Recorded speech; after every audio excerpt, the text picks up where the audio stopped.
Sur Noël. Une deuxième question.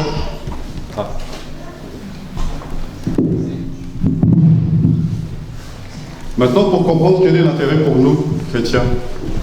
Pourquoi? Puisque ça se passe finalement dans les cieux. En réalité, ça se passe dans les cieux, mais le but, c'est que ça vienne à nous. Et pourquoi? C'est quoi? Il y a un sauveur qui est venu à nous. Nous, en tant que pauvres pécheurs, on a besoin de quelqu'un pour nous aider et pour nous sauver.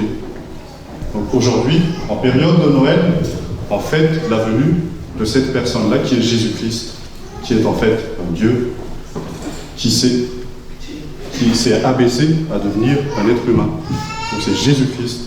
Papa Moon,